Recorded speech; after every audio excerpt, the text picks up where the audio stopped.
Well, hi, Ternet. Welcome. I got music on the background, so we're not quite yet Sure. ready to do introduction until we get a chance for people to join us. So I just this clip, this young man, very talented young man, recently played this kurar is what we call it. Yeah. I just love his talent. Hmm. Uh, I thought it would be a good way to start our afternoon. I know it's 3 p.m. your time, 12 my time. Yeah. I appreciate you joining us. Hmm. So, Cyber Power of Tigray has been talking about the humanitarian crisis in Tigray that is devastating, as we know. Hmm. So, I before I get into questions, Hmm. please introduce yourself, your name, and uh, what you've been doing, and what is motivating you to join the movement, which is the Tagaro diaspora movement for peace and justice in Tigray. Hi, thank you so much for giving me this opportunity, Mike. And I just want to take this opportunity to um, share a little bit about me and what I have been doing and how I got involved into this. Around November 4th, the unelected Ethiopian leader declared war against Tigray, which is my people, my family, and friends. This war has really devastated so many, and as a young American and Tigrayan, I'm really concerned about what happened, and just to be quiet and sit on at my comfort and wait what happens the next few months is unbearable for me, and I can't really just be quiet and wait. So I got involved into this just suddenly because I felt like this is me. I felt this attack is actually on me, my identity, and my culture. So I had to stand for it. So, as many of you know me on Facebook, my name is Cherenat Harifo. I am proud Tigrayan and American. So, yeah, I'm coming to talk about this because it's a very important topic for us. It's very important for the young people to be involved into this. It's very important that we take action, demand action, and stand for your people. It is fundamental. So, I believe so. And um, you were in school at the same time right now, right? If I understood correctly. Yes, Okay. still in school. Yeah.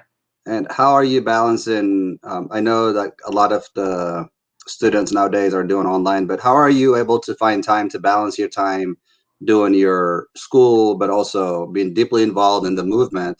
Mhm. I've gotten a lot of messenger messages about you. People just saying, "Hey, we love your internet. We really want you to bring them into your show because Cyber Power Tigray is emphasizing on primarily on the young people, but Mhm. also there has not been uh, Tagaru or Tigray run English broadcasting that Mhm. we lack of.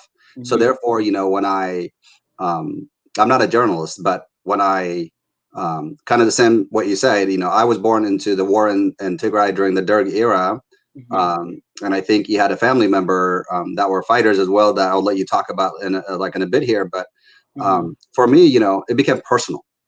Just I'm sure, like for millions of Tagaro around the world, Mhm. that this is devastating. That the very people who will you mentioned like unelected, we nicknamed him Mashrafat, Mhm. meaning like someone who flip flops Mhm. and inconsistent. But it's heartbreaking for me to live in in in this sort of environment where the very person that you embrace and brought in and educated and trained to get him into leadership turns around Mhm. and kills just like innocent children, innocent people, Yeah. and brings like foreign invaders. So I guess my question for you is, how are you able to balance like academically and then yet to still be able to be so passionate to come out and to speak for the genocide and the crisis that's happening in Tigray? Yeah, I mean, as I will continue to say that, but it's still like it's more of a personal, as you just said. We all have families over there who are actually in need and who are suffering, who are being shelled and bombed by an illegitimate leader. So this has been hard for me academically because I was not able to focus on what I should be focused on. But right now, my full focus is on my people and how they are doing, because I don't have some of, and I can't just speak for myself, but there's so many other youths out there in the diaspora who are suffering right now because they have not heard from their family in over 85 days. And, just from your experience, how this means and what this meant for real. And I mean, for me personally, I have strapped a little bit behind with my school because this, what is going on, has really devastated me personally, mentally, and psychologically as well. So I'm not really focused on my education that much. I'm focused about what is happening in Tigray. And every day we're waking up to so much bad news that our people are suffering. Like right now, especially, the number that the humanitarian agencies estimated is about 2.7, and now it has grown to 4.7 million. That's almost half the population of Tigray, maybe even 70% of the population. And think about it, we have our food here, security and everything, but our people are back there suffering. So what is the reason of us just focusing on ourselves? So I just decided that that is not important, but the life and the well-being and the rights and the dignity of the ground is more important to me than what I'm doing right now. Sure. And you mentioned, we have every, like to an extent, even though the pandemic has impacted the world and America, we still, we don't, we're not going for days and days without food and water. And that's exactly the difference we're talking about is I just I got, people messaging me and calling me saying, hey, can you report on the people not waking up in Adwa and Maicho and, like Adigrat and Zalambesa and the various like cities and towns throughout Tigray, people talking how people now are dying of starvation. So I think the emphasis here is why, why is it that we are so just ignoring this humanitarian crisis when last May, when we saw George Floyd Mm-hmm. killed in America, Mm-hmm. it became outrage around the globe. Mm-hmm. So we know people around the world Mm-hmm. do rise up, do speak up for injustice. So now we're talking millions of people facing starvation and who knows, tens of thousands displaced domestically, but also to neighboring country Sudan, and we don't even know. But I'm hearing reports like 30 to 50 thousand people have died so far in Tigray, civilians. More than 700 women in Mekelle alone have been raped. 750 civilians from the Church of Aksum, uh, uh,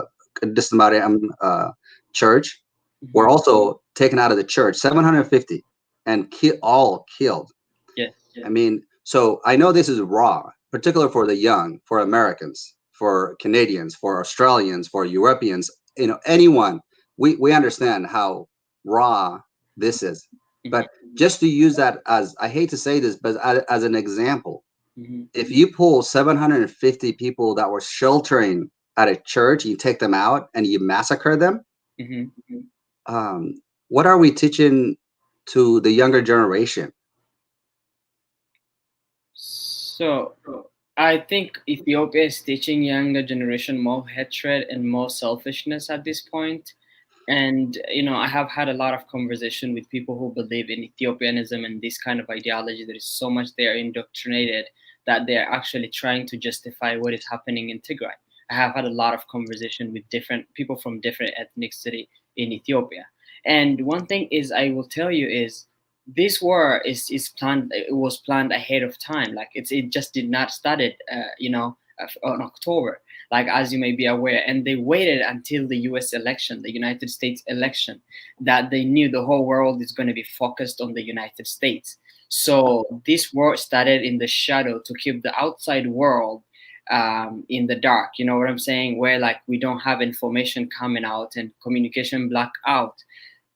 This is really serious, and since it has been planned ahead of time, so the sense of making them accountable is really hard to identify right now. And as you said, the Ethiopian younger people are facing one of the worst nightmare that they don't even understand what they're saying, but at the same time they try to embrace the same ideology that this fascist leader has, which is the idea of getting rid of TPLF in general. So they always use this rhetoric that says the war is not against Tigray people, it's against TPLF. And they keep on claiming 27 years, 27 years of TPLF, 27 years of TPLF. At the same time, they're not focused on the number of people that are dying, not the humanitarian access, not humanitarian crisis that is happening in Tigray. This is really outrageous. And I think the future of Ethiopia is unpredictable right now. Right, sure, and I agree with you completely. I think what I would add to that is the war, the Tigray Defense Forces are not fighting the war in the cities to spare people, and so the unelected Mashrafat Ahmed claimed that the war has ended. So if the war has ended Mhm. and his gangs control, Mhm. obviously, and the Eritrean mercenaries and his thugs and gangsters who are raping women throughout the cities in Tigray, if they control it, uh, what are they afraid of? What are they hiding? Not allowing the international community to go in, independent journalism to report the news, what's happening, and allowed food assistance go to the basic needs of people who have nothing to do. If they believe this war is about fight Mhm. TPLF, TPLFs are in the mountains, and when they go to the mountains, they're destroying them. Meaning the TPLF is destroying the Eritreans and the Amhara along with the federal troops. I heard a report up to 300,000 Ethiopian federal troops and the Amhara militia have been killed so far. So we know the fighting is still going on. But if the cities, which for those young people, for those in the diaspora may not understand, is that the roads are very limited in Tigray. A Mhm. lot of the mountains is rugged. So the fighting, the Tigray forces have decided to take the fight into the mountains, right? So Mhm. why is it that if Ethiopia, which brought Somalian troops, Mhm. brought like Emirate drones and Mhm. Eritrean like ground forces and air forces and whatnot, after all, they haven't captured a single leader. But the folks I wanted to stay on right now is the message is Mhm. why are they hiding? What are they hiding? Not allowing the UN to go in and investigate the massacres that we've talked about, including in my cadre at the beginning we saw the currently the starvation. People are dying of from basic needs like food. So why is it that if he believes this coward leader who is not a leader, proclaimed leader, believes in Tagaru, and the coward Amhara who brags about Mhm. elimination of Tagaru, what else are they hiding on the ground now that they're not allowing the basic humanitarian needs to go into Tigray and to help the people who are starving to death? This is what I would say, Mike. I think this war is far from blaming TPLF for like literally nothing, and I'm very very proud of the wonderful Tigray Defense Forces for at least leaving those cities to save lives and to avoid more destruction. But the government is actually turning that as a victory. Um, how do you call it? Like as a victory and declaring premature victory when the TPLF is in the mountain and they know they've been shelling and bombing the civilians who really literally has nothing to do with the war, who are just living in their comfort home. They took away their peace and I mean most of their basic and God-given rights as well. So like over those times, they have bombed churches, and as you mentioned, the Mariam Zion Church. That's like what the world should really focus on because this is actually attacking also um, religious institution and some historic sites that are very important to the Tigray region. And as you say it again, they keep on playing this blame game where like they are blaming this problem on each other while covering up who are in charge of the communication, internet, or phone lines or whatever. They just shut all this down, including electricity to the people. So it's really hard to verify, but there's so many credible sources that have already reported the mass murder, the genocide that is going on in Tigray region, that is committed both by the Eritrean military and the Ethiopian military, plus the Fano and some other soldiers from Somalia. I guess this is a rumor say. So I mean, this is what is already happening, and the world is ignoring it. So it's really hard to make a conclusion um, without having independent investigators or independent journalists in the country to investigate the issue live. And when the UN humanitarian workers actually went to those areas to access, they shot at them. They shot at them. So this should show the world, the UN Security Council, the United States, and the European Union that this is serious. There's something going on that the Ethiopian government is trying to cover up, and they should act as far as the international law that governs, including the International Declaration of Human Rights, which is vital to Ethiopian and protecting the citizens in the country. I mean, it's time to act than to exchange words. And we've been at it for what, 85 days or so now, and yet we're still yet to see action from the UN. Yeah. And I'm really disappointed at the lack of action by the U.S. government to simply support and allow a UN resolution to be held so that a UN mandated investigators can go in, investigate the crimes that they are blaming, you mentioned earlier, on TPLF. If TPLF were the ones that committed the crime, which we know that that's not how it really, how it happened, but they victimize our people, and then they turn around and blame it on the victims. I mean, he spoke a while ago that the refugees in Sudan were thugs and victims. I mean, he's speaking for himself, of course. He is one of the thugs. I don't consider him a leader. But to betray somehow the civilians who fled from the massacre, sadly, the ones who didn't make it, they didn't make it. But the ones that made it, they spoke of it. So somehow they made the story. But have you heard anything what happened to him, by the way? I haven't heard anything in the last week and a half. Publicly, he hasn't come out, and there's been a number of rumors, obviously. But have you heard anything if he's even still in Ethiopia? I am not sure, but there's rumors that he's on medication or he's on a sick leave or whatever. But I'm not sure what's happening, and I can't really make a comment about that. Yeah, maybe he's taking antidepressant. Yeah, and he might. I don't know. If you can't tell anything. So yeah.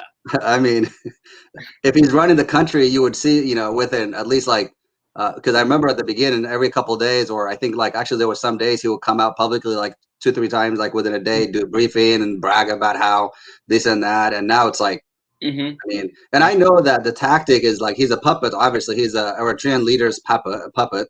So as a puppet, maybe there's agenda behind it that the Eritrean leader is telling him, pretend you're gone, pretend you're not leading the country, and then let the media bash you, and then you come out later and just discredit the media. Exactly. He's kind of right now at this particular time, I'm surprised that he's controlled by a lifetime dictator, Isaias Afwerki. That's the surprising part. He promised 2 years, a year and a half ago, he promised prosperity, democracy, unity, and all that kind of stuff on that stage in Norway at the Norwegian award, the Nobel Peace Prize. It's very, very surprising that I think he turned, whatever he was speaking about, the kind of democracy, the peace, the war he was against, that's what he brought to Ethiopia right now. What he promised to bring Ethiopia out of is actually what he's implementing right now and creating more chaos across the country. I mean, this is outrageous. And we have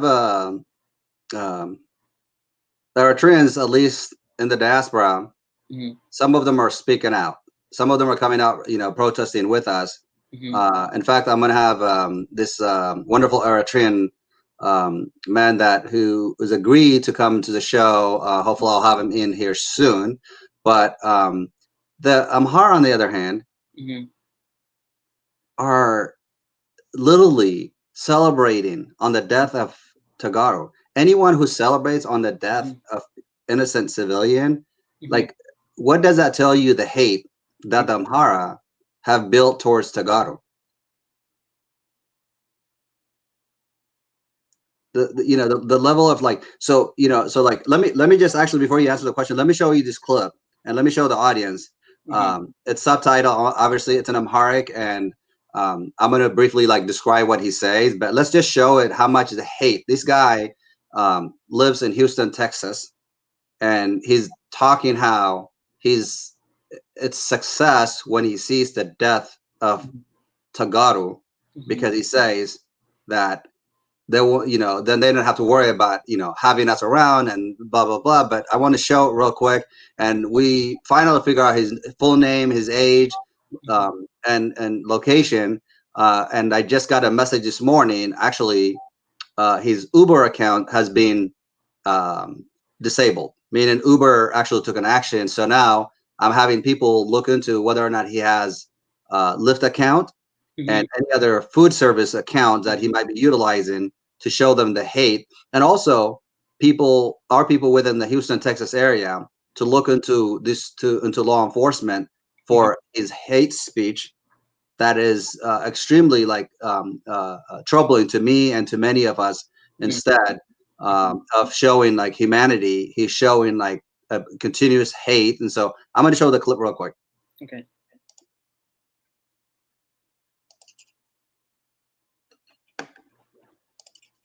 የትግሬ እናቶች ሊያልቁ ነው እያላችሁ ዘራፊ እና ሽፍታ ነው የሚያመርቱብን እነሱ የሚወልዱብን ያልቁ ምን ችግር አለ ምን ያረጉልናል ስለዚህ የትግሬ እናት አለቀ ብትለኝ ምን አገባኝ ነው ምን ለምን መሰለ አለቀ ስል ዘራፊና ሽፍታ ልጅ መውለድ ያቆማሉ ለኛ ለአማራ ህዝብ በተለይ ድል ነው በረሃብ ካለቁልን እየተባለ ያላችሁ በረሃብ ካለቁልን ጥሩ ነው ለአማራ ህዝብ ትግሬ በረሃብ ማለቁ በጣም ወሳኝ ነው ትግሬ እኮ ተዳከመ ትግሬ ከበረሃብ አለቀል ማለት እኮ ሽፍታና ዘራፊ ልጅ አይወለድም ማለት አንዳንድ ዲቃላና መሐይም ሰዎች የህዝባ የትግራይ እናቶች ተራቡ ትላላችሁ እንደውም የትግራይ የወሮ በላ በረሃብ ቢያልቅ ለአማራ ህዝብ ለኢትዮጵያ ሸክም ነው እፎይታ ነው ጎበዝ ጠግበው ሊዋጉን አይችሉም ከራባቸው ጠላት ሊሆኑን አይችሉም ከራባቸው ካለው ኃይል አይኖራቸውም ከተራቡ እንደውም ከመገብካቸው ገና አማራ ለማጥፋት ይዋጓል አትጠራጠር ቢቻል ትግሬን ከክልላችን ማስወጣት አለብን የልቁንስ የትግሬን ንብረት በሙሉ ትግሬ የተባለ ንብረት አማራ መዝረፍና መውረስ አለብ ያንተ ንብረት ነው ባንተ ላይ ነው ያፈሩት ውረሳቸው ይልቅ አባራቸው So wow basically wow. You saw the subtitle, but I mean how do we explain this to talk about hate?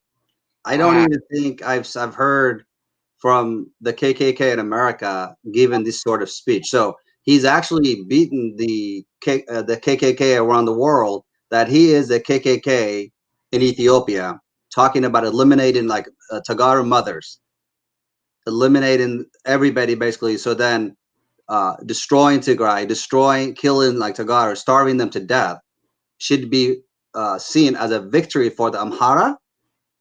Are you kidding me? Wow. Well, of course, this is like one person who's saying this, but this is such an inhumane and evil way to communicate to people.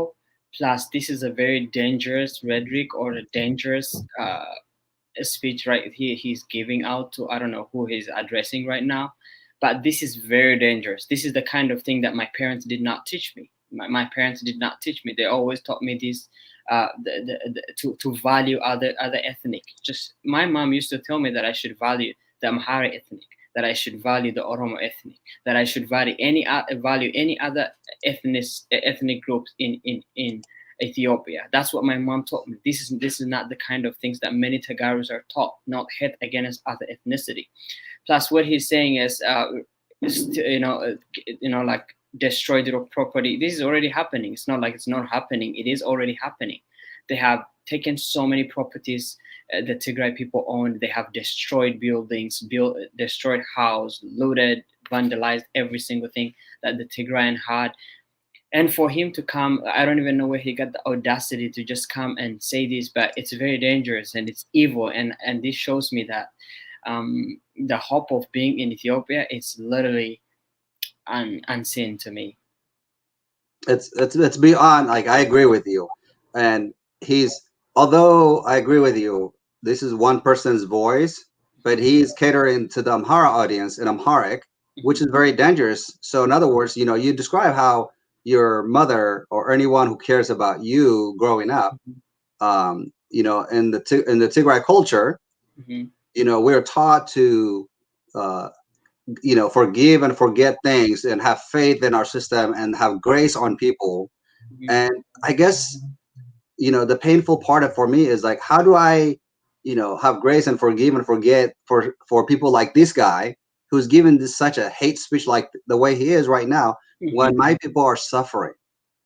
I'm not trying to ask you a trick question, but it's like, for me, I guess what I'm saying is, like, it's painful to take this kind of to watch this kind of clips. And then I want to show you this next clip, which is when I hear that, when I see that, and then when I see what he say in action, it's too much for me to bear. And I know a lot of Tagaru, they're going through like a lot of pain right now because what's happening is painful. So while he's giving his hate speech, this is some of the area in Tigray, this woman and this guy you will hear in Tigrinya talking. What happened to our people? This is not a joke. Well, it's not at all.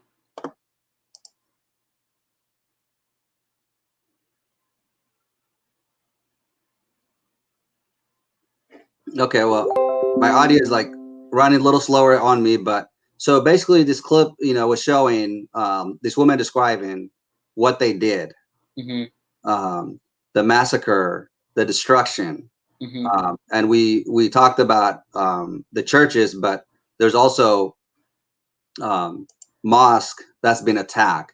I mean, the history of Tigray is under attack, being destroyed completely. And looted by the Eritrean mercenaries, who shows up to Tigray with flip-flops and they go back with boots. I mean, they've stole every infrastructure you can think of, including, the Adwa garment manufacturer, which was one of the bright business that was obviously producing like thousands and thousands of clothing that actually was imported like internationally. It was like, people employed like, so many people, the sugar factory, the Tekeze River. I mean, there's so many distractions. So if the war was supposed to be going about law and order, why are they meaning the Ethiopians blindsided and covering up and saying there's no genocide in Tigray? I saw like a comment even in this screen, someone commenting saying there's no genocide in Tigray. They don't believe that it's happening right now. How delusional are these people? This is absolutely, I think, evil of the human actually to even come out and say this with confidence. Well, if it would be the other way around, this could have been completely different. We would not even be talking about this at all. But as I said again, the Amhara people, or I'm just going to say that because it's a reality, so we can't deny the reality. They are the one who are actually supporting this, to be honest. They are supporting this government and still justifying it. I have not heard any Amhara speak against this. I have heard some who after some time of discussion, they have come to realize that this guy is illegitimate and he's trying to cause more division. But there's these who still have this Menelik, Haile Selassie and the Derg ideology, to think that by starving or killing one particular ethnic group, it's like that's where liberty and unity and oneness comes. And they believe in this idea of Andinet. That's the problem. And at the same time, they try to sympathize and say the war is not against TPLF, but the war is not against Tigray people, but it's against TPLF. This is justification, another justification they always use when I talk to them or even I see their comments. They are so ignorant and very blinded that they can't even see even if their parents are being killed in front of them, these people. Yeah, and one of the easiest to be indoctrinated just easily. Some of them, they don't even know what they're saying, but they just say it because they are less educated about what is going on. And plus, they know what is already going on in Tigray, but they just want to ignore that nobody else matters in Ethiopia than them. You know what I'm saying? So this is crazy. This is, I mean, it's out of control right now. And I think you say it very well, because I think when we speak about it passionately, because it's literally, we're talking like humanitarian crisis. If we just set aside the political differences, we're seeing like innocent civilians dying left and right. And he was given the speech. Yes, I understand he is not a representative of the Amhara population, but it just gives you a glimpse of idea when you see that. And then I saw a video of the Amhara in Washington, D.C. celebrating shortly after the massacre in Maikadra.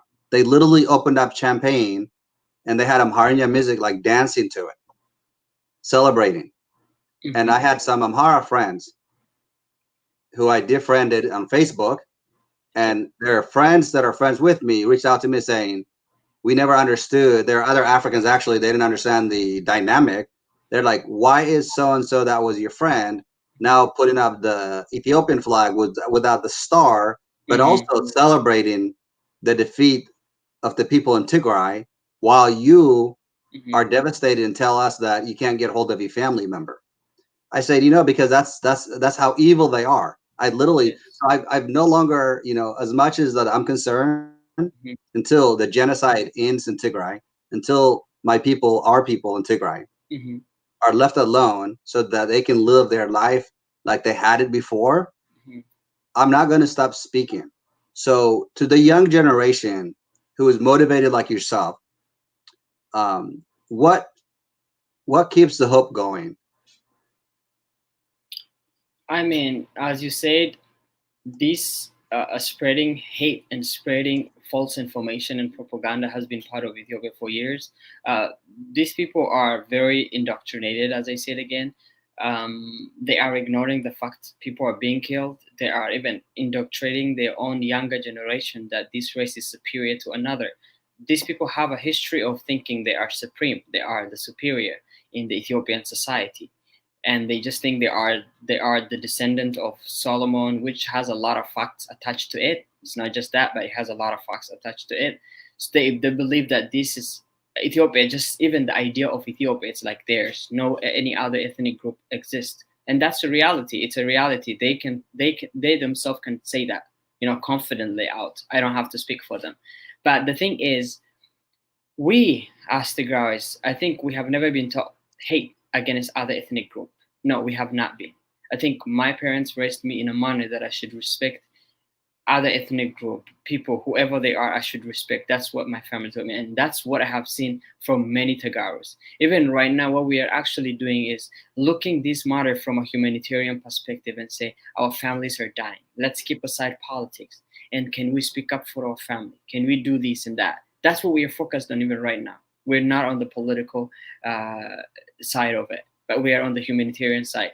If we have to focus on the humanitarian side, the human beings that are dying now is what should be important. That's what should be important. The 4.7 million people who are about to starve to death, they don't have this access. They need basic necessities: food, water, electricity, medication, which the Eritrean soldiers invited by the Ethiopian government destroyed. And even right now, there's no shortage of food in Tigray. It's just there's no access. We have the food ready. We have everything ready to send to Tigray. The humanitarian agencies are ready to send it, but the government is blocking it. So the same rhetoric like these people like him who are speaking, it's a reality. It's happening. It's not like it's not happening. It is already happening. Abiy is like blocking access for the humanitarian agencies to come to Ethiopia and help out these people. He's blocking that by sending his troops to shoot or even cross, like make a boundary between those areas, so that the massacre or the genocide they are committing, so that the outside world cannot see it.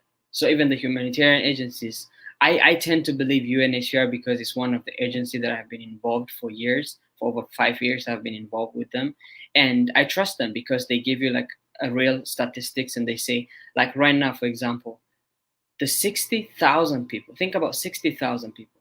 That's like let's say a one particular town in America. You know, like a whole population of one's area has flowed to Sudan. And look at Sudan. Sudan is a country by itself has been devastated by war and natural disasters and war, all that kind of stuff.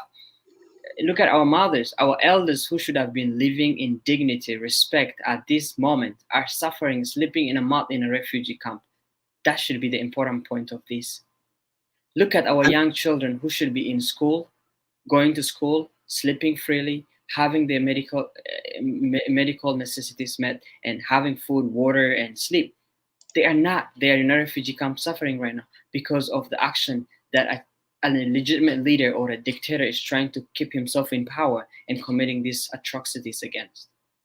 So these people are so inhumane, and there's no point even in even talking to them personally. I really don't even want to like have any kind of discussion with them because they are inhumane. They don't even see the side of humanity, but what they see is their pride, their sense of supremacy that has been going on for years. You might have watched their videos several times where they all proclaim this, oh, supremacy. We are, Amhara is considered superior to the other.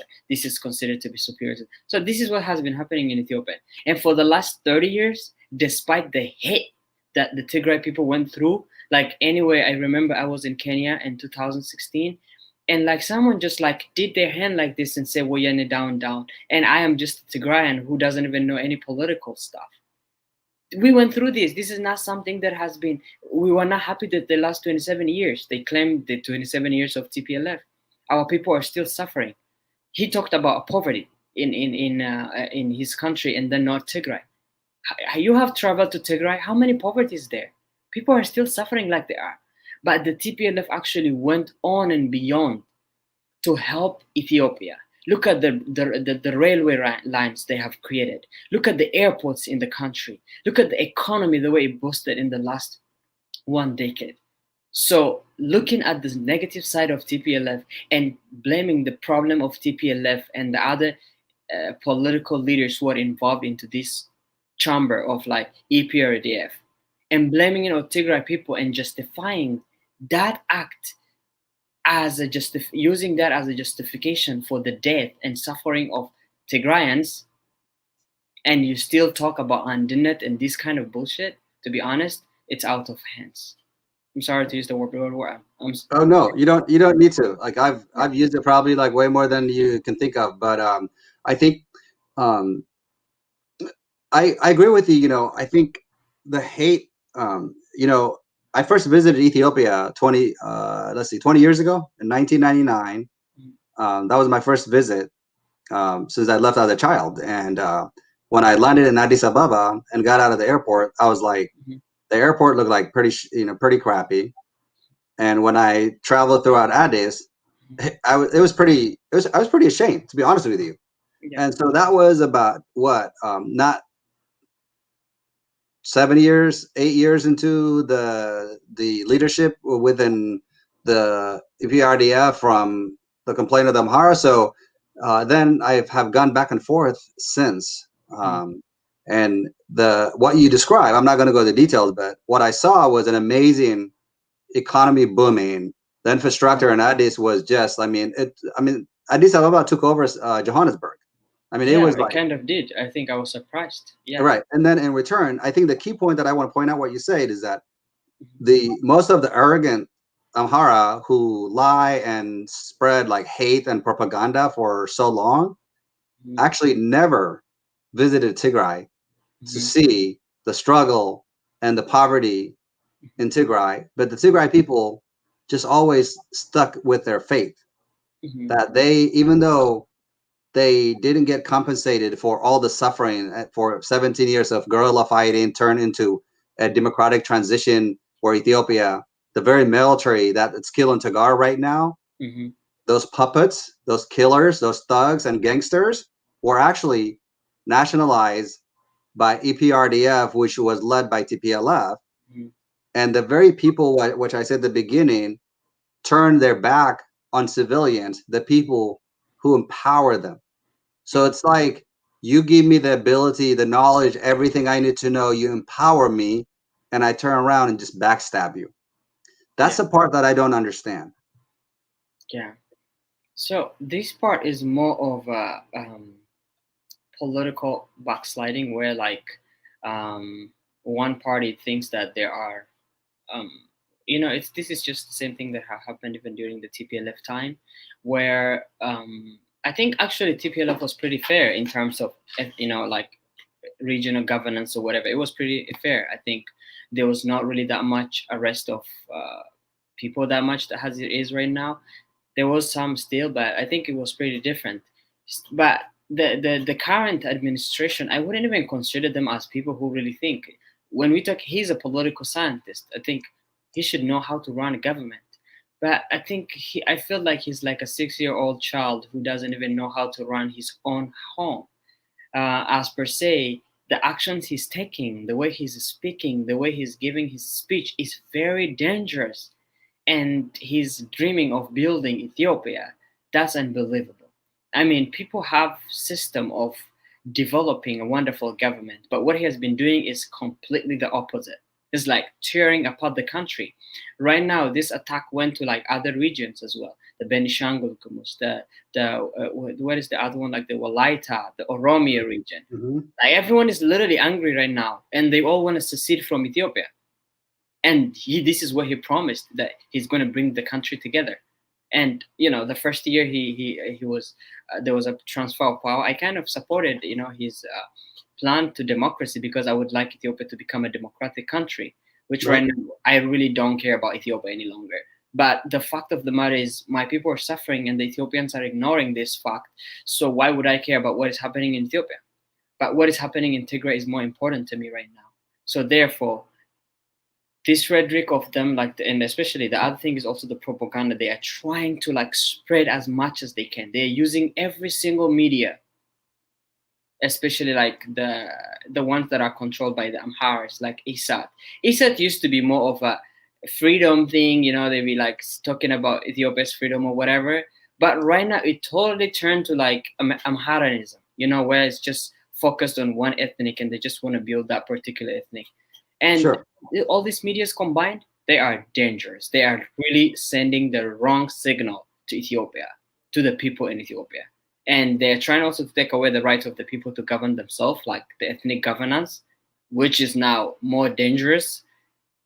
The future is Ethiopia is totally unpredictable. But as far as I'm concerned, Tigray will prevail. That's all I know. For sure, for sure. So recently, the incoming administration, Anthony Blinken, had some kind of hearing. I think one of the clip that I saw was like Senator Booker of New Jersey, who's an African American politician, was asking him some questions about the crisis in Tigray. And Mr.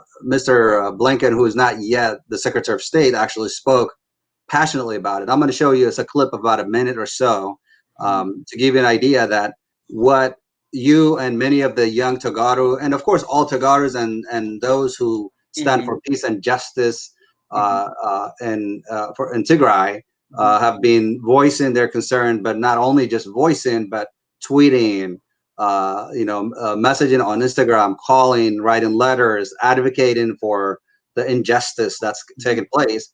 I think to an extent we have crossed the threshold where we are being heard. Now what we're waiting for is an action. So let me just play this video to the audience, to you, and then I would like you to comment on that. Okay.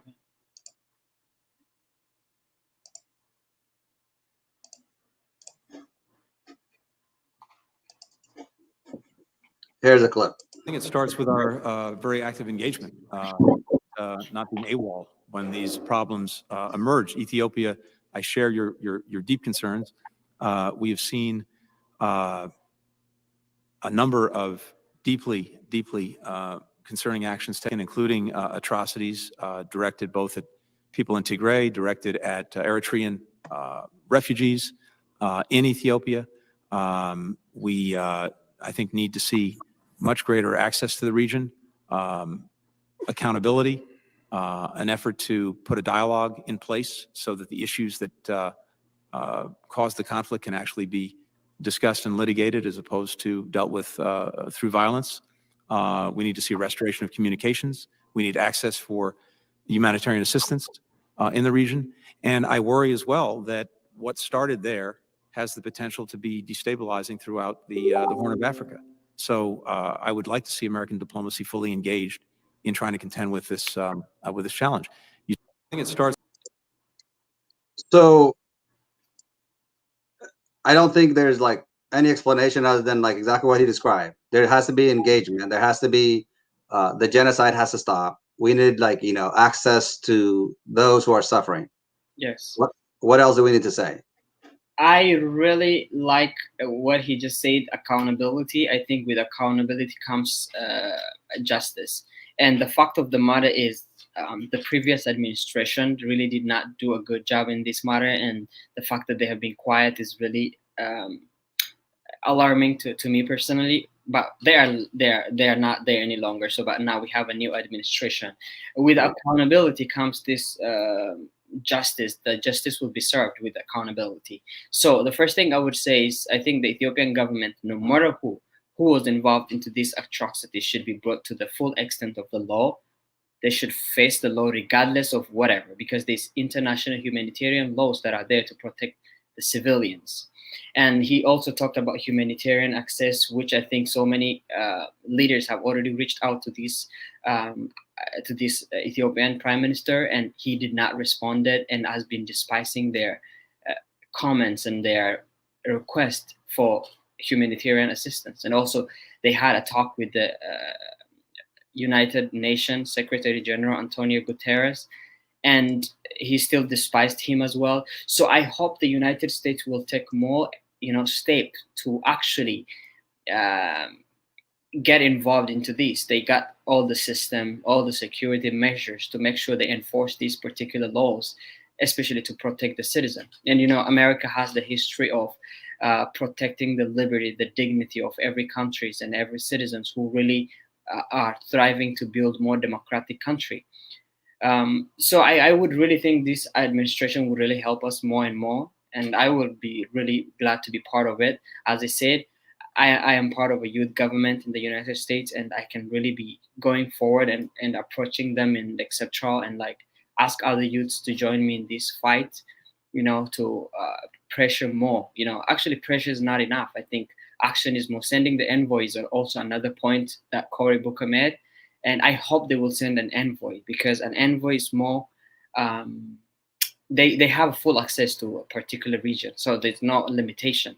So if they want to go to this hotspot of the war, like Adwa, Aksum, they can go because they are allowed to go.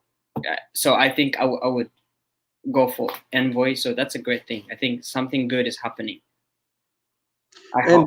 And that's exactly. I mean, I think the hope, with a lot of the work that we've been doing, I want to make sure that people are not losing sight or hope that, I tried so hard for 85 days now, there's nothing, no action. I think there is that is why I show that clip is also, you're right. There's hope. I think the current administration, and you said it earlier clearly, because they timed it so well that they knew that there was outgoing administration that's going to be less proactive, and then incoming administration that takes some time to settle in. So the way this was calculated was very well timed to make sure that the world's attention was in the U.S. administration. As we know, it was very contagious fighting, even politically, that is, in the U.S. But we saw when law and order was out of hand in Washington, D.C., for example, as you saw it and many of us saw it. I mean, the U.S. took an immediate action that kind of behavior is not tolerated. Yes. And that's the sad part for me, is that, the military in Ethiopia, to me, should be completely eliminated, wiped out. Those thugs and killers should all be just locked up right now, because you don't take up an oath to disserve your country, to kill your people, to rape women and young girls, that the very weak people that you're supposed to protect. And like, this was an article like 2 days ago that I read. The title, if you can see it, is "Choose a Killer or a Rape." I mean, it says it all, So can you imagine, like, young girls have to decide between being murdered or raped? Yeah. Now, I'm showing this on the screen because it's heartbreaking, and even mothers with little babies are being abused sexually. Yeah. Pregnant women. So, in 1997, I was in high school in Europe, Kosovo, Yugoslavia. Milosevic was trying to eliminate an ethnic. It's the exact same calculation that he made to get rid of like an ethnic group in Kosovo, which is what Abiy Ahmed is doing in Tigray right now. Back then, because it was in Europe, the European Union and the U.S. Didn't hesitated. And I remember it was President Clinton at that time, which I met him when I was in high school. He came to Fresno during his second term. I believe it was like 1990. I wanted to say 1995, 96 maybe. Anyway, I'm gonna get in trouble here. My year there, but the war in Kosovo was in 1997. The UN and the European Union, NATO, took immediate action, and they bombed the crap out of him, and they stopped the genocide. Why can't the U.S. and the European Union give Abiy Ahmed an ultimatum, and the Eritrean mercenaries in Tigray an ultimatum, that if they don't stop the genocide, if they don't stop the killing right now, that the European Union, the world community, the U.S. has tremendous influence and power, that all it takes, to be honest with you, is a phone call and say, cut it out, or we send in our F-52, F-22 fighter jets to take out your main infrastructure in Tigray. That's that is currently raping and destroying the Tigray people. Why? I mean, how hard is that? Well, as you said, I mean, I can't imagine a woman being in that position of whether she has to choose rape or killing, or I just can't imagine. I mean, it's very, very, I don't know how to put it, but it's very hurtful to see our mothers, our sisters go through this, and they don't deserve it. They are not part of it. They have no contribution to what is going on, and for them to suffer that is very, very saddening. And not only that, also the fact of the matter is there's also other credible reports that just came up and say they are raping them in exchange for basic commodities like food and etc.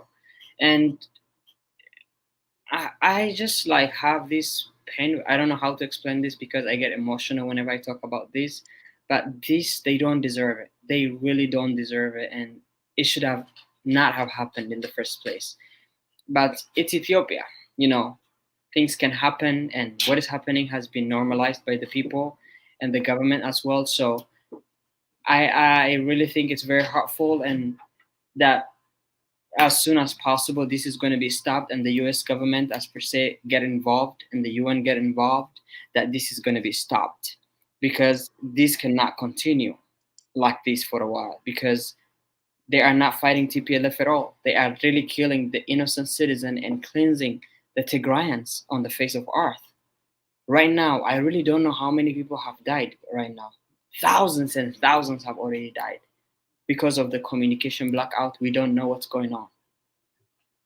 The bombing and the shelling is unbelievable. People are dying on daily basis. This should be important, and I hope the United States, as the incoming administration is preparing, I hope they will take action as soon as possible. And the UN Security Council is not really helping that much in the first place. It's not really helping, and I hope they are taking bold action, because there's no time to talk. People are dying. People are starving to death. It's time to act. It's time to do something. And it's also, we know that 100,000 Eritrean refugees are also part of the victim and the suffering in this. So I think when I emphasized earlier about Eritrea, is that we know that many Eritreans understand better the hatred that they had built over the years in the diaspora.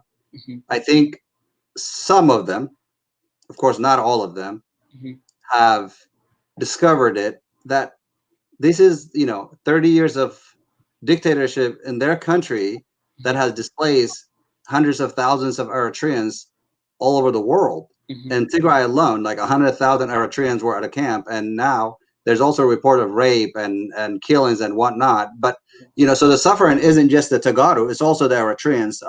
But there's a clip also I want to show you. 2 days ago, there was a discussion in Europe, and this guy spoke about why aren't the European unions, the world, talking about the war in Yemen and Ethiopia. So let's take a listen. It's about 45-second video, and I'll have you comment on it.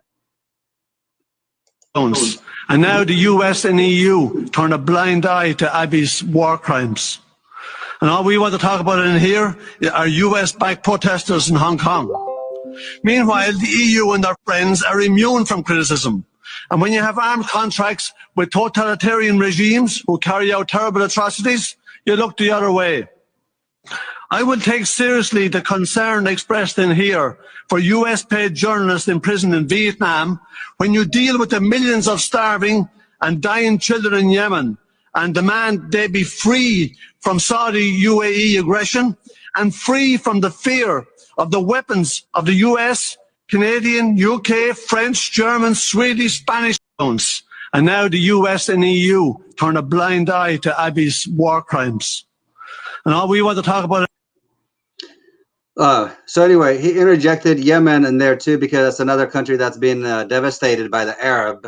But I think, his point there was, we're not doing enough to the atrocities. He said Ethiopia, of course, he didn't separate, we're talking in Tigray specifically, but you described earlier the crisis that's happening throughout Ethiopia now. Ethiopia is desecrated, it's falling apart. The deputy prime minister a few days ago just announced that they are arming the region in the Beshangul to basically have them fight.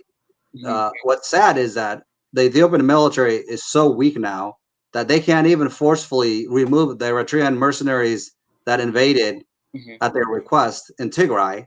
So when you have a weak government, a weak military, that you declare a war on your own people and your fighters are destroyed,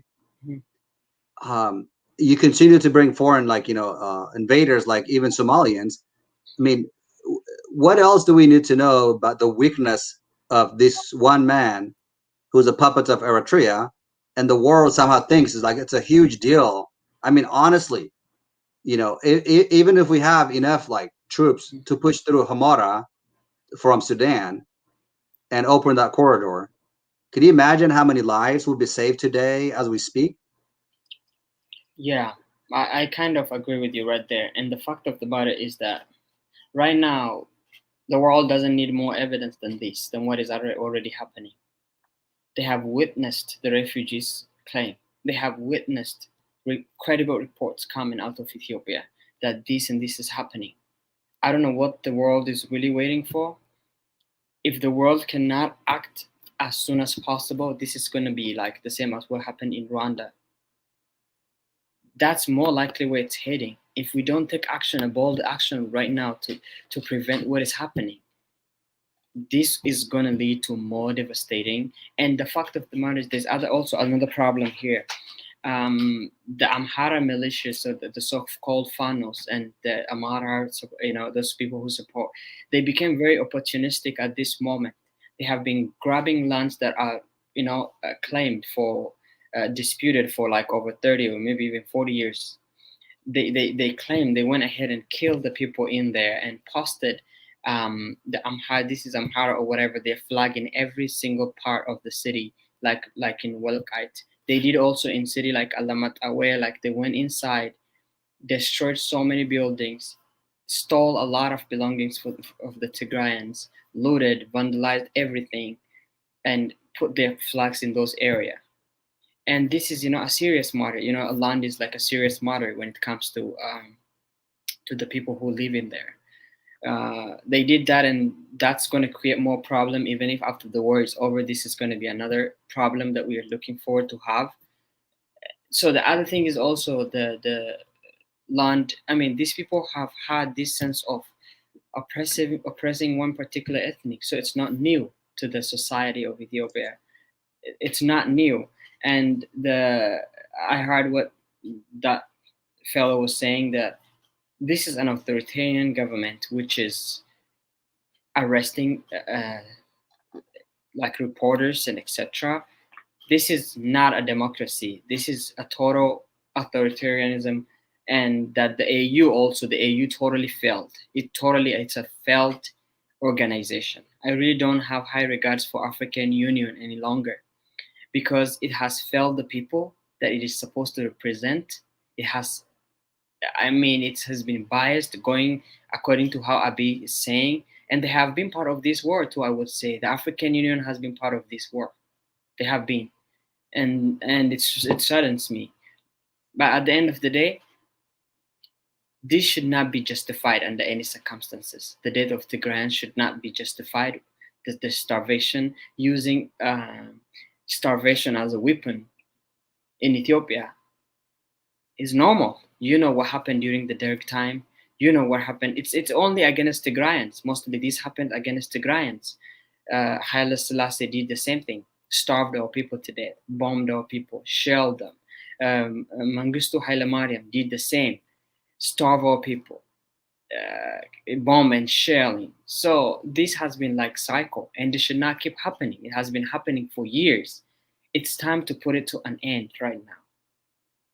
A solution that is long lasting has to be done right now, because we cannot be losing lives after every single election cycle or after every decade. No, this has to stop. How many Tigrayans have to die for us to gain independence, to gain the freedom and the liberty to govern ourselves? How many Tigrayans have to suffer like this? So this is the problem that has been happening. It's been normalized in Ethiopia, and it's only targeted. No other ethnic group this has ever happened to them. It's only Tigrayans. Every single regime that comes to Ethiopia is all about oppressing the Tigray, because we are a wonderful, confident, and very intelligent generation. So that's our unique identity. And to get rid of that, that's a God-given ability. It's a God-given gift. So therefore, by killing our people, destroying our identity, destroying our existence, that's how they have been doing. And now, this has to stop. We should not see that again. How are our children going to react to this? How are we going to explain to our children what is happening right now? How? How are they going to look at our three leaders, our wonderful leaders, C.U. Mesfin, and all these people who were killed? Can you believe putting it on a social media for their children to see how traumatized, what kind of life their children are going to live through it? What kind of trauma these children are going to experience in their life? Their wives. Think about it. How much problem this is going to cause. But it's unfortunate. It is very unfortunate. And I just found a clip when you say, what are we going to tell our children? What's sad is Abiy Ahmed is so hated right now by Tagaru. This child, I don't even know how old, but he's in front of a TV screen that I'm going to play it. He sees Debrezian's face, he's excited. The moment the TV switches into Abiy Ahmed, the kid actually freaks out and runs away. And I thought it was like real sad actually to see.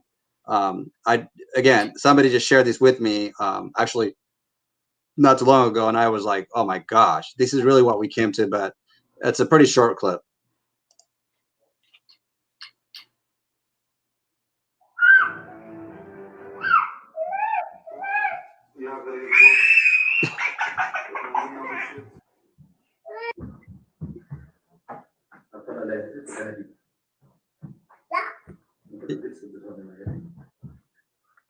That's beautiful. Yeah. So I appreciate whoever, I mean, quite a bit of messages people sending me. I appreciate you all, by the way. I don't want to get myself in trouble, but when I saw that, it actually made my morning because I was like, I mean, I would imagine this kid is like 2 or 3 years old. Yeah.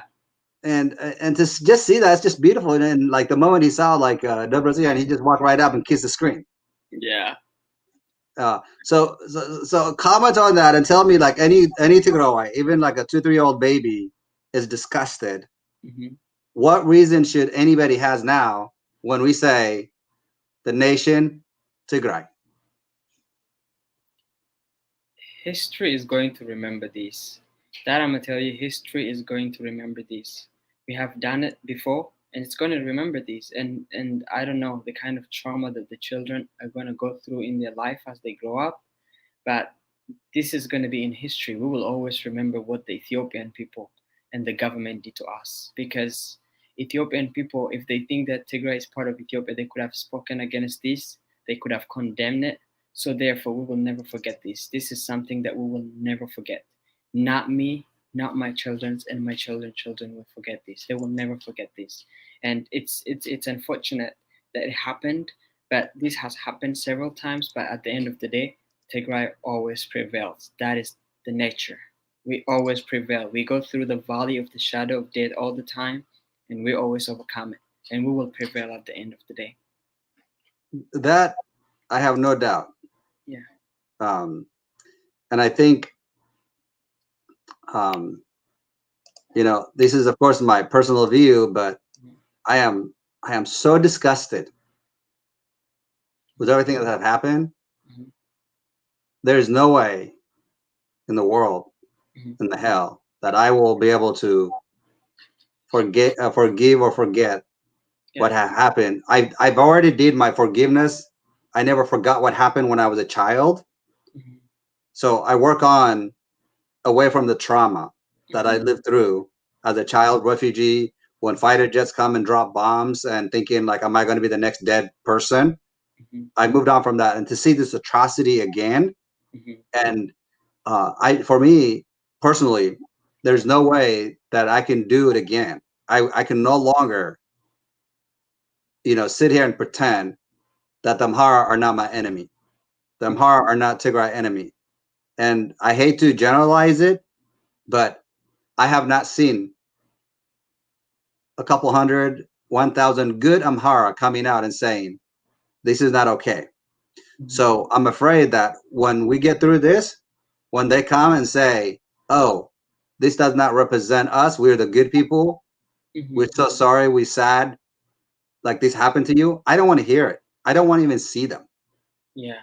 That what I'm going to do until the day I go to my grave is I'm going to continue flashing my Tigray logo, my Tigray hat, my Tigray flag everywhere I go. That's what I'm going to preach to my people, to my children, to my grandchildren, like you say, to everybody, is that we are no longer going to be sitting around and thinking about what the Amhara are going to think about us. We're going to think about us ourselves, how to get through this. But now I think there was this guy, he was a general from the Amhara, mm-hmm.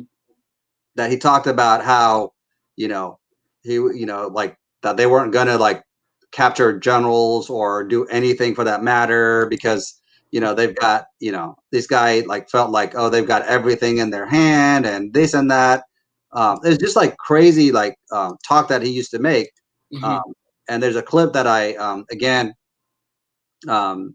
it's pretty interesting how actually they made a little comedy of it for him, but I haven't heard about him. I haven't seen him. I think he's among the dead, obviously trying to fight in Tigray.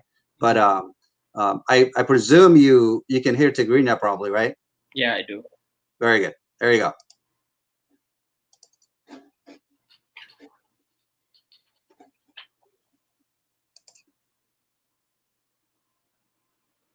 Oh, I don't hear audio. Okay. There we go. Oh, Amharic. I'm sorry. መግቢያ መውጫ የጠፋው ኃይል ባጫ ደበሌ የሚባለውን ሰው እንዴት አድርጎ ሊማረክ ይችላል? ግደፊ ባጫ ደበሌን ሊማርክ ቀርቶ በአይኑ ሊያየው የማይችል ቦታ ነው ያለው። ግደፍ قفون مسنهبي عدي عرام هزبي نوريو متنكاف تردأ بدنبي دم بشدون بعراي معمي أنبسا دفير كاي ترقصا كي تخون ريسا قد افتتب على مسمع زأبي يتنتن الليلو انتاب تعبي يمسع بلماتا ويلل بدانشا تقبل دحن هم حلمو مقلا يأتوا هم قاشا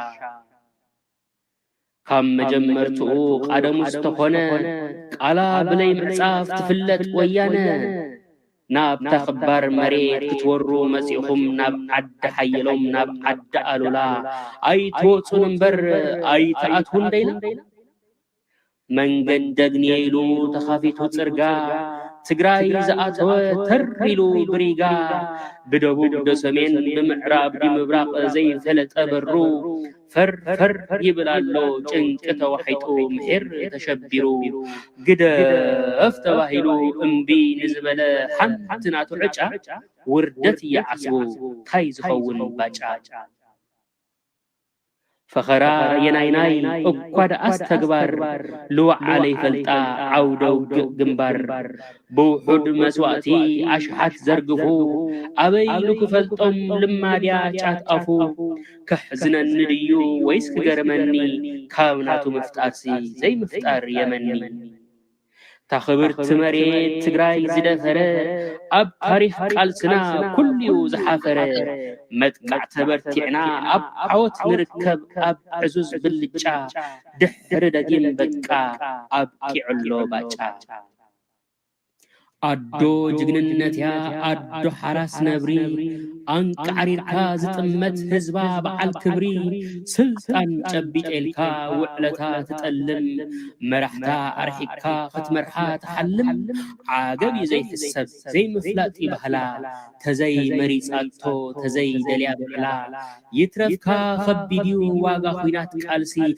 قدف تبلناكا انبي كابلكاسي بل نعا تدسق أتعي خادن بل لعلز أغلقا صفعي تقبل تعويتت بالحسو لقوتا بل دعان قرم وعلونا يسقوتا تزازيمو تبل قناو عيوخينات حزن دا جمره آرايسي إنوز خلو التدر رقيف اللوب سامره أب زريا مقالة أب تقرب سجن مقصري بلون زبس خسارة بسألاء وجن قد أفلت بحالة أم بالليل بلا بأواج نجيرو متو مقالة كوت تبلا أم فتفي أبو خبل منع بتين تحلو بتي دبخ زبلو بتخالق برنا ويو فسوس حمود فرح كفح فنشا وز بنت خبو تقادل تقراي تركس مقمتشا مس تقراي لقتم مفتسنتو أمة باجا أيو باجا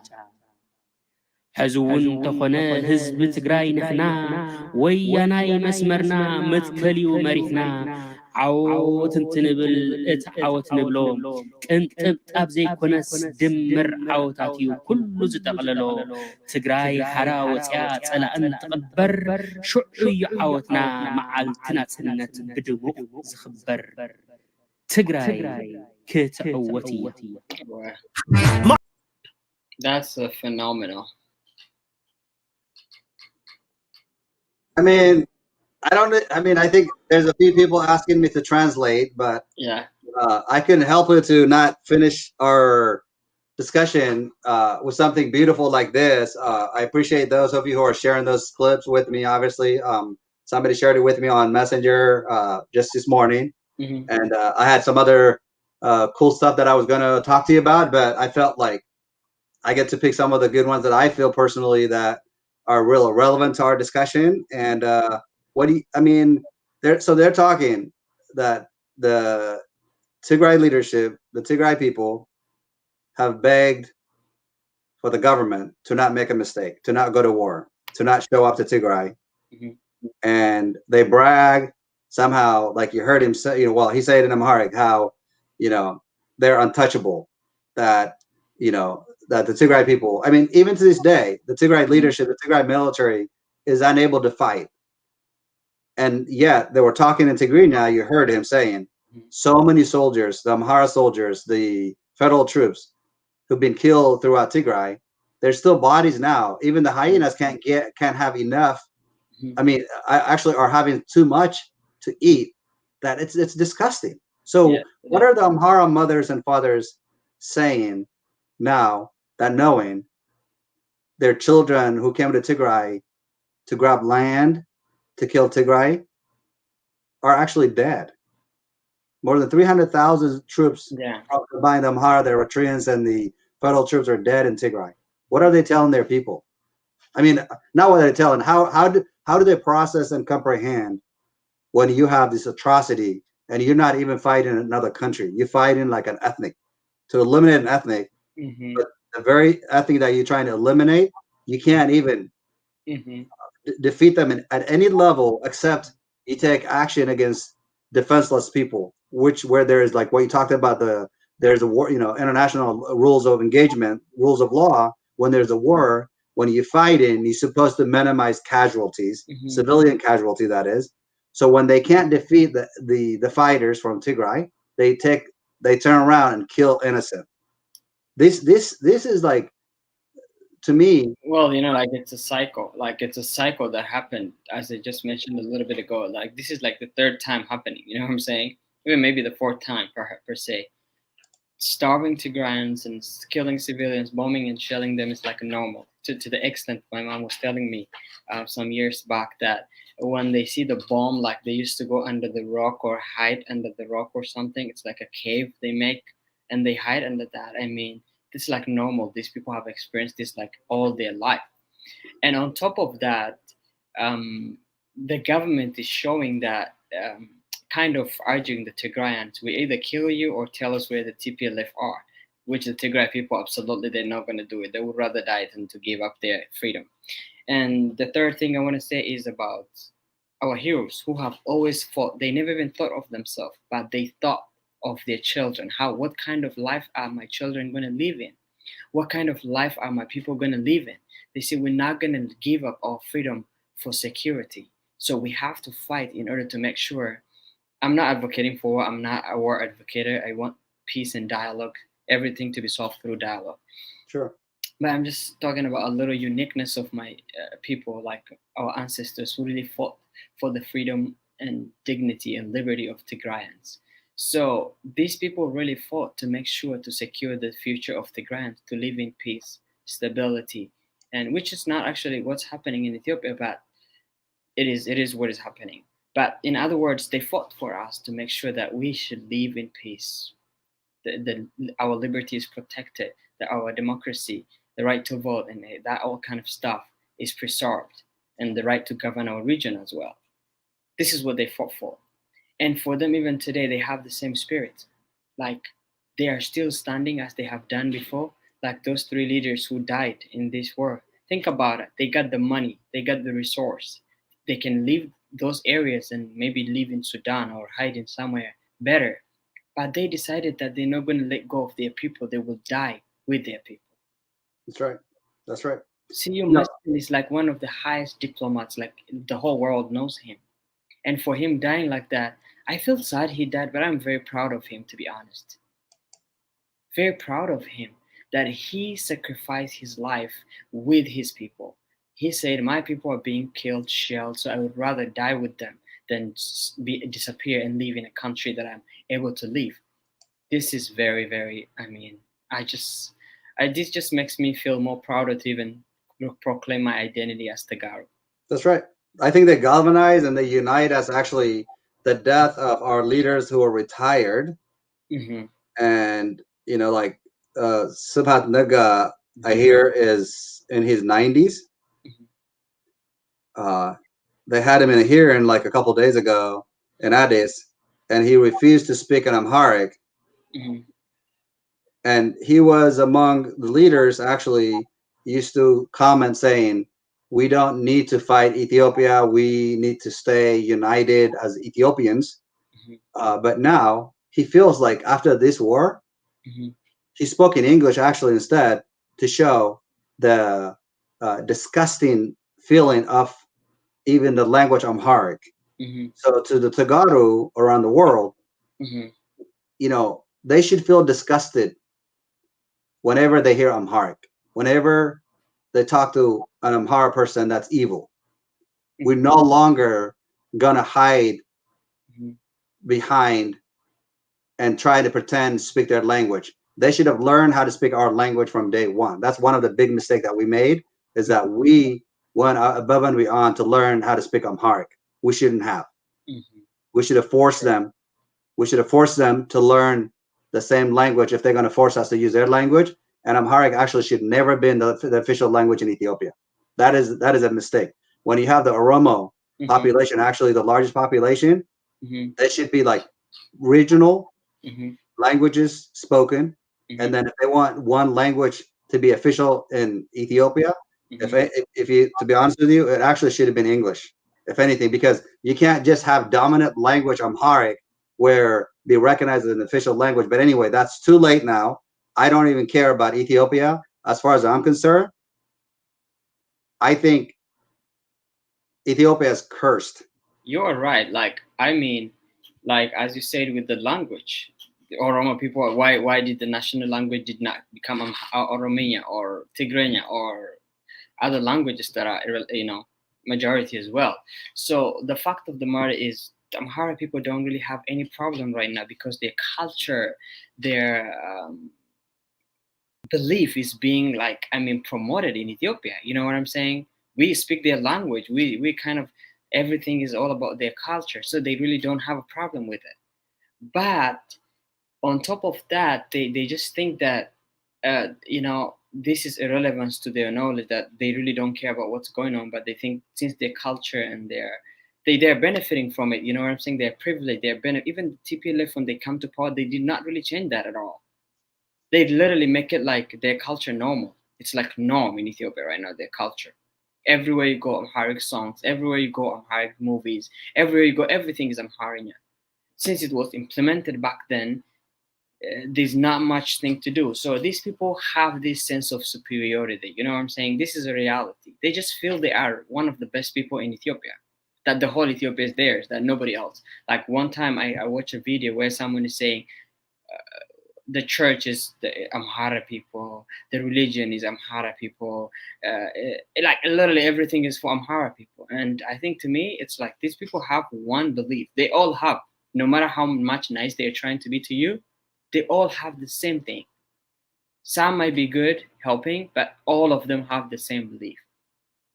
They will try to be nice people, to show that they are nice, but at the end of the day, what they do is they come in the other way. Like, they try to portray their, points of view in a very different way, like circle way, so that you can be convinced. But otherwise, I have had a lot of conversation with them. I promise you, I have had a lot of conversation with them.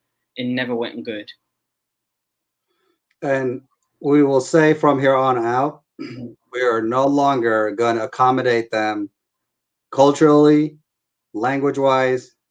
I can care less about them. So what I'd like us to do is shift for a few minutes, if you don't mind, giving some morale, some boost, and some quick discussion in Tigrinya. That's okay with you? Yeah. So to the English listeners, we appreciate you. Briefly, we're going to just at least give some kind of moral support in Tigrinya, because we have a lot of Tigrinya speaking audience also. They try their best. Very hard. It's very hard. I don't know. Yep. So anything that you want to say, the stage is yours. Even if it means Ayohum, Ayona, whatever you want to say, I'm going to leave it to you. I am really, my Tigrinya is very bad. I don't want to go too far, but yeah. Ayoha, Ayona. Yeah, that's all I could say. That's good. So I want to address the youth, like, just about the young people out there. Of course. First, I want to say that from whatever you are, you can do something to change something in Tigray. Those people need your voice. Those people need you to speak up for them. Don't get tired of tweeting. Don't get tired of contacting your representatives. And don't get tired of being on the social media to spread awareness. Talk to your white friends, black friends, every single friend that you have, regardless of their nationality. Talk to them about what is going on in Tigray. There's so much change you can make. There's so much change you can make across the country for your people. You can bring that awareness to the extent the whole world knows about it, that it's not committed in the dark side of it. Please and please, you are the voice of Tigray. Tigray need you so much. And this is an opportunity for you to be part of this great movement, great empowerment of Tigrayans, that this is important. People are dying, people are suffering, women are being raped, young girls are being raped, they are forced and killed. So many people, our mothers are dying, our elders are dying, our historic religious sites are destroyed by some fascists and their military and Eritrean government. Please and please and please be part of it. This fight is far from over. Every single day as we wake up, we have somewhere to sleep, we have food and water to drink, but people over there are dying because of hunger. They don't even have food. And please and please and please do whichever way you can, do whatever you can, be it donating to UN, be it donating to the Tigray, organizations that are in your area, be it protesting, anything you can do, it's really going to make a change. It is going to make a change, and be part of it. I urge you that to do that, please. Thank you. So be part of the change. Tweet, post as many posts as we can. I think I heard we made around roughly about 20 million tweets so far, and 15 of the 20 million tweets actually was done in 1 month about Tigray genocide, about Tigray. So just think about that. How amazing young Tagaru, of course, all Tagarus are around the globe, how we are rising. So I say to all the Tagarus throughout Ethiopia, there will be a day that the door will open. We will help you to return to Tigray. We will no longer spread our people throughout Ethiopia. Yes. We'll embrace you. We'll welcome you, including all of those who do not speak Tigrinya, but their blood is from Tigray. We're going to embrace you. We're going to bring you back, and we are going to work with you to be part of the rebuild in Tigray when the genocide ends, when the killing and the shelling ends in Tigray. We are on your side. We know the suffering, the pain and suffering that you're going through. We've been talking about the genocide inside Tigray, but I had a call yesterday from Saudi Arabia, and this guy, he said, "I appreciate what you guys are doing. Even though we're in jail," he said, "we sneak in cell phones." So this guy is calling me from one of the cells. He said, "There's 24,000 of us." And I say, "How did you get the phone inside?" He say, "Oh, it's pretty easy to do. We just, we pay, and there's a way, and there's not even much of security guards and whatnot. They just put us in a big camp area, and they just barely feed us." And so he say, out of the 24,000 in Saudi Arabia in jail that's been disowned by the unelected now Prime Minister Abiy Ahmed, he say less than 3,000 are from other tribes in Ethiopia. So the 95 to 98% of them are from Tigray, and so they've been basically, he claimed to the Saudi government that they're not Ethiopian, and he does not want to assist them. So even though there's an active embassy in Saudi Arabia, that's how much Tagaru have been disrespected. And I've been hearing a large number, I had one of my guests in the show yesterday and a few days ago talking that the arrest based on ethnicity in Addis Ababa and in that area is exceeded over 100,000 Tagaru based on ethnicity. In Afar region, more than 5,000 troops that was serving their country, Ethiopia, back then, their former country, Ethiopia, as a soldiers, were disarmed based on their ethnicity. I heard now that because they were a large number in one area, they dispersed them throughout the country to ensure that they don't unite and do something together. So the atrocity, the mistreatment of Tagaru isn't just happening in Tigray. It's happening throughout Ethiopia. So my message to add to your message is that I want to make sure that we keep in mind to those who are also suffering in jail, who are being tortured. Yeah. What's happening to our people should never happen. So that's why we will never forget this atrocity.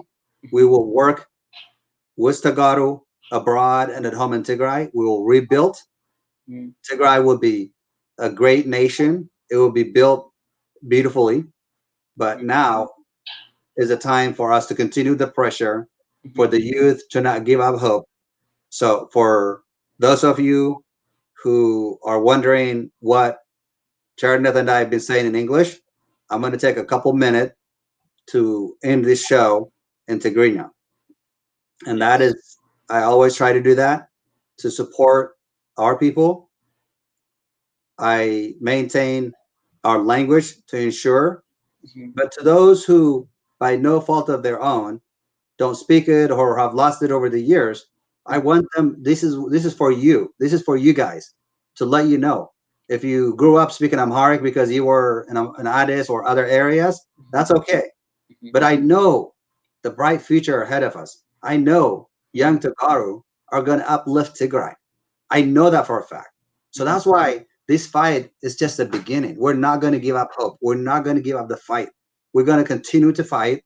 And the hope that we have is like just young leaders of tomorrow. And our elders who die for us, what you talked about earlier, you know what? They had the opportunity to leave the country and live peacefully, but they chose not to because they don't want to be traitors. They want to show us that we will fight. They will stand for Tigray until the day they are killed. And they did that. And you know what? I am so grateful, like as well as you said it, that their death is not in vain. Yeah. We are not going to forget that. So I'm going to let you say something in English. Obviously, if you have a thought, like, because I've been like talking for quite some times, and I will finish the segment in Tigrinya. So the other last thing I would want to say is for the people who are taking your time, there's a lot of trolls on Twitter and Facebook and whatever. I would urge you, like, it's not time to waste your time talking to those kind of trolls. They're literally everywhere. I can even see some doing it even right now. But I just want to tell you that don't focus on them. If you put them as the focus and you're giving them attention, they want to despise you and do an effort to like take you off your topic. So don't focus on them. When you're doing your campaign, do it independently. Do it as much as you can. Wake up in the morning. Let that be your daily routine. Just like tweet. Even if you don't know how to tweet, just say, I stand with Tigray, stop war on Tigray, Tigray genocide, or there's so many hashtags you can just do. Just do whatever you can. Do your part. That's all I would say. And the young people, from wherever you are, please, you are the voice. Do your part. You have a lot ahead of you. We are the future Tigrayan leaders who will rebuild and bring Tigray together and make it more democratic country. If so, be part of this. Don't have something to tell your friends, children someday. Just you have to have something to tell them. So make sure you are part of this movement, this fight against dictators and the killing of all people. So please be part of it in any way possible. Thank you. That's it. Agree. Thank you. So I'm going to switch to the Tigrinya like I've been promising. ዓለም ዘለኹም ኣሕዋት በተለይ ኤርትራውያን ግደፉ ዝሓለፈ ያክል ዕሽነት ኣይሓስኩም ቆልዑ ይኮንና እንድሕር ሒዚ ቁልዕነት ዕሽነት ናብ ገደል ይዘእቱ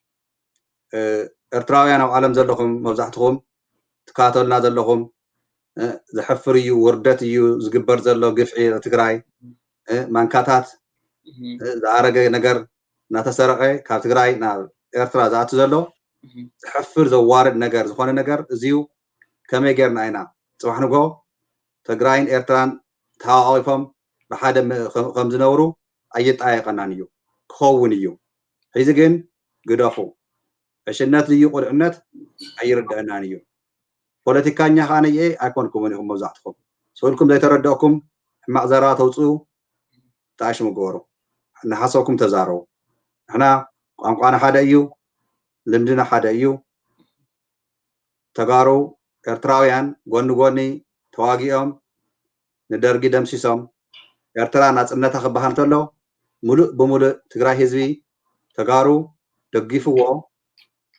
ናጽነታ መንነታ ኤርትራ ክትረክብ እንተላ ሓደ ኢሳያስ አፈወርቂ ሒዙ ጨቁይኑ 30 ዓመት ሙሉእ ንህዝቢ ኤርትራ ከሳቀይሉ ዝሓሰቦ ኤርትራዊ ማይነበረን ዝሓሰቦ ትግራዋይ ማይነበረን እዚዩ ሓዘን እና ውርደት እዩ ኣነ የስታውስ እየ ናይ ኤርትራ ሰብ በዝሒ ካብ ትግራይ ዝበዝሐሉ እዋን ነይሩ እዩ ግን ከ ብመከራ ብሽግር ነገር ዝመፀ ኤርትራውያን ኣብ ዓለም ተሰዲዶም ብቆድኡ ሞይቶም ኣብ ባሕሪ ክንደይ መንእሰይ ኤርትራውያን ሞይቶም እዮም ሞይተን እየን ብቆዳ ዓረብ ሃገር ተደፊረን እየን ደቂ ኣንስትዮ ኤርትራውያን ተሳቂኹም ኢኹም ንፈልጦ ኢና ስለዚሁ ዝሓለፈ ቁስሊ ስኢልካ እናጨገንካዮ ዘይሓዊ ሕማቅ እዩ ግደፉ ቂም ወዲ ቂም ዘይረብሕ ፖለቲካ ምዝራብ ግደፍዎ ንሕና ሎሚ ኣርኢናዮ ናብ ታሪክና ዓለም 250,000 ወታደር ናይ ሻዕብያ መፅኡ ኣብ ትግራይ ኣየሸነፈን ወያኔ ናይ ኢትዮጵያ ወታደር ዝመፀ ካብ 300,000 ንላዕሊ ተደምሲሰሎ እዩ ካብ 500,000 ንላዕሊ ናይ ኢትዮጵያና ናይ ኤርትራ ወታደር ኣብ ትግራይ መፅኡ ንሓደ ስልጣን ሒዞም ሜዳ ዝዋጋእ ዘሎ ትግራዋይ ዝማረኸ ወይ ዝቀተለ የለን እዚዩ ዘይሓሰብኩሞ ዘይረአኹሞ ታሪክ ተሰሪሑሎ እዩ ብትግራይ ወታደር ተጋሩ ንሕና መንነትና ኣይተረድአኩም ፀኒሑሎ ይመስለኒ እዚ እንተኾነ ንትግራይ ክንሽንፍ ኢና ንትግራይ ክንቋፀር ኢና ኢልኩም ትሓስቡ ኤርትራውያን ተሊኹም ደካማታት ኮራኹር ጭንቅላትኩም ብሶዳ ብቢራ ዝዓሰወ ዝተባላሸወ እዩ ከምኡ እንተዘይኮንኩም ግን ግልፂ ግዜ እያ እዚኣ ኣቱም ጥዑያት ኮይንኩም ኤርትራውያን ምሳና ትስለፉ ዘለኹም ኢሳያስ አፈወርቅና ኣብይ ኣሕመድ ዝገበርዎ ዘለው ግፍዒ ናይ ህዝቢ ትግራይ እና እቲ 100,000 ናይ ኤርትራ ስደተኛ ትግራይ ዝነበረ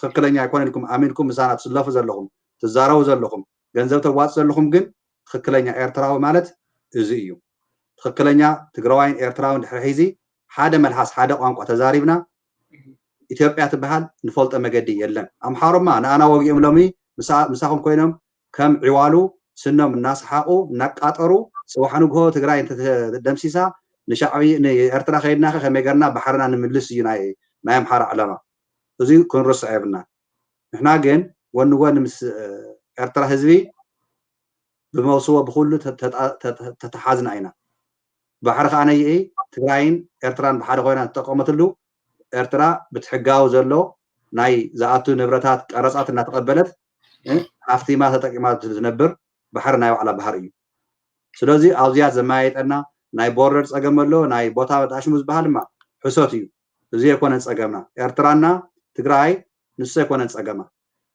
ግን እንታይ እዩ ሓደ ኣምባገነን ኮይኖም ከም ኢሳያስ አፈወርቂ ከም ኣብይ ኣሕመድ ህዝቢ ንሓሰው ዘቃትሉ ንሓሰው ዘባኣሱ ሕማቅ መገልጋልስያ መቃተሊ ዝበሃል ምሳሌ ወለድና ዝብልዎ ብኢሳያስ አፈወርቂ ዝተስዐ ስለዝኾነ ይኣኽለና ኣሕዋት ኣብ ዓለም ዘለና ግደፉ ምሰዱግ ምሰምሓሩ ኣይንወዓልን ኣይንተሓዳደርና ምዝያቶም ምሰምሓሩ ተውዒልና ምሰምሓሩ እንተሓዲርና ሕማቅ ትምህርቲ እዮም ከምሁሩና ከምቲ ወለድና ዝብልዎ ምስ ኣድግያ ዝወዓለ ዝራቢዕስ ህላ እንተዘይለመደ ጥራጥ ለመደ ዝበሃል ካብ ኣምሓሩ ፅቡቅ እንመሃሮ ነገር የለን ኣነ እዚያ ብደንቢ ገርኩም ትሕዝዋ ኣለኩም ኣምሓሩ ክፍኣት ሰብ ምቕታል ምሕሳብ ምጭቋን ዘየሎ ሕማቅ ነገር ሃይማኖተኛ ናበሉ ቤተክርስትያን እናኸዱ ብዕልግና ዝሰርሑ ሕሶት ዝሕስቡ ኣምሓሩ እዮም ስለዚ ኣነ ናይ ልበይ ዝነግረኩም ዘለኹ ድሕሪ ሒዚ ንሕና ፀላእትና ንፍለጥ ናይ ባዕልና ባንዳታት ዘለው ኣብ ኤርትራ ኮኑ ኣብ ትግራይ ኮኑ ከዓ እዞም ባንዳታት ዝባነየ ብሕጊ ከመይ ገርና ለሊና ክንሕዞም ከም ዘለና ዓርሲ ብዓርስና ብሓደ ጎኒ ኮይና ንሰለፍ ኣብ ኢትዮጵያ ዝኒኹም ግፍዒ በፅሒኩም ዝኒሄ ተጋሩ ኣሕዋት ትከታተሉና ዘለኹም ሳይበር ፓወር ትግራይ ኣየኹም ትግፍዒ ትሰቃይዎ ዘለኹም ይርዳእና እዩ ውዕልና ሓዲርና ግን ጀጋኑ ደቂ ትግራይ ዓለም ሙሉእ መናእሰይና ዓበይቲ ብሓደ ሓቢርና ገንዘብ እናዋፃና ብፖለቲካ ፕሬሸር ናምፃና ንቃለስ ኣለና ኢና ብዓቕምና ንምንታይ እዩ እዚዩ ንሃገርና ንትግራይ ተዓዊታ ሃገር ኮይና መንነታ ኣብ ዓለም ኣመስኪራ ጅግንነታ ብደቃ ኣብ ግንባር ጥይት ዝቕበሉ ዘሎ መናእሰይ ትግራይ ብምሉኡ ኣብ ትግራይ ዝነኹም መናእሰይ ደቂ ኣንስትዮን ደቂ ተባዕትዮን ሞራልኩም ኣየኹም ሞራልኩም ክወድቕ የብልን ንትግራይ ሕሊፍኩም ሂብኩም ኣይትፈልጡን ኢኹምና ብጥሜት ዝቐትልዎ ዘለው ህዝብና ዘሳቂይዎን ዘለው ደቂ ኣንስትዮ ኣሕዋትና ፅባሕ ንግሆ ሕነ ከም ንፈዲ መጠየቕቲ የብልን ትግራይ ከድሕሪ ሒዚ ሓርነትና መንነትና ጅግንነትና ብመፅሓፍ ተፃሒፉ ኣብ ዓለም ታሪክ ነርእዮ ዘለና ብኩናት ሒዚ መሊስና ፅባሕ መንነትና ኤርትራውያን መድሕርሕርቲ ኣምሓሩ ቀተልቲ ሓረርቲ መንነትና ናትና ጅግንነት ናትና ስረ እናረአናዮም መፂና ኣለና ኢና ዓወት ናይ ህዝቢ ትግራይ ግዴታ ምዃኑ ዝጥይቕ ዘጠራጥር መገዲ የለን እዩ ኢለ ሓሳባት የቕርበልኩም ሞት ማንኛውም ግዜ ቃልሲ ሞት ኣሎ እዩ ኣሕዋትና እንተሞቱ ጀጋኑ ክሞቱ ጀጋኑ ይፍጠሩ ኣለው እዮም ተፈጢሮም እዮም ስለዚዩ እዝየ እንተበልና ሱዳን ህዝቢ ሱዳን መንግስቲ ክብረት ይሃበልና ይቕንየልና ከኩሉ ግዜ ህዝቢ ትግራይ ፀገም ክመፀሉ እዋን ህዝቢ ሱዳን እዩ እናተቐበለ ንህዝቢ ትግራይ ዝቕልቦ ዝሕግዞ ዘሎና እዚ እንታይ ረሳዕና ተጋሩ ንሕና መንነትና ብስረይና ብቅልፅና ኣብ ዓለም መድረክ ኣውፂና ፅባሕ ሓቢርና ኣብ መቐለ ኣብ ኣክሱም ሽረ ዓድዋ ኣድያቦ ዛላምበሳ ኩሉ ውቕሮ ራያ ሕሞራ ብምሉእ ዘይፀዋዕኹ ከተማታት ብምሉእ ናይ ትግራይ ነበለት ይሓ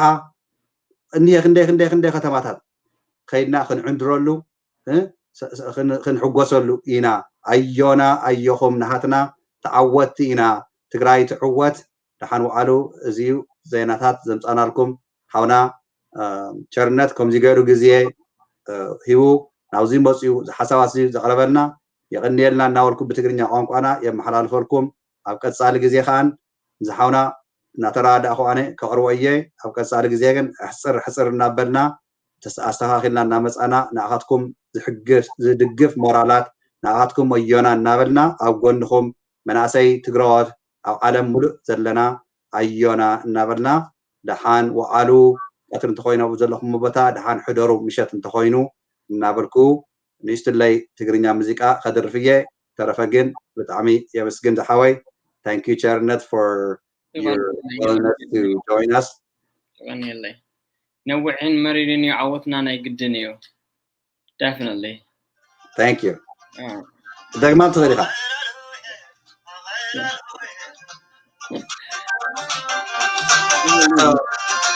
this song was like recently it's actually not a song this guy just put out like I was telling you at the beginning of the show yeah he recently like played it and I just could not help it but I'm playing it on my phone it's beautiful what he says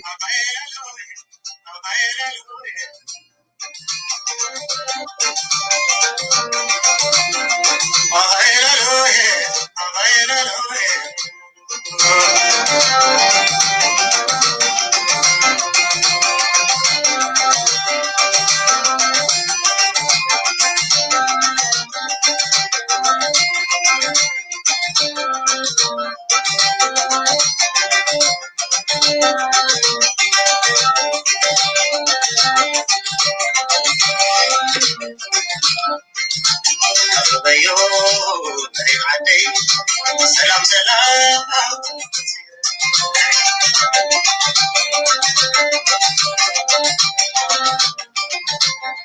ሰላም ሰላም የዓለም ለምለም ለይፍለያ ግበል ንኩናማ አድግርማ አይነሰንያ አደምሳ አድግራተይ ዘረምስ አማይላሎሬ አማይላሎሬ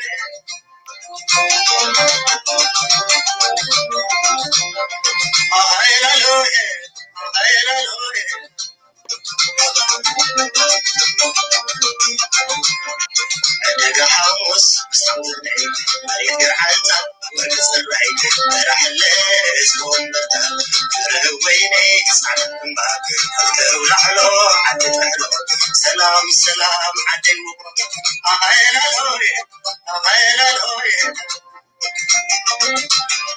With that, I'm gonna end the broadcast in a second. I'm gonna catch up with you at the other end. So hang tight in there. When I end this, I'll catch up with you in a second. Okay. Thank you all for joining us. Yakan yan nakwat kuran buzi cyber power Tigray. Zakram alkum hasalat kundi hasator kumana yakan yan na the Facebook, the YouTube share gorwo. Thank you.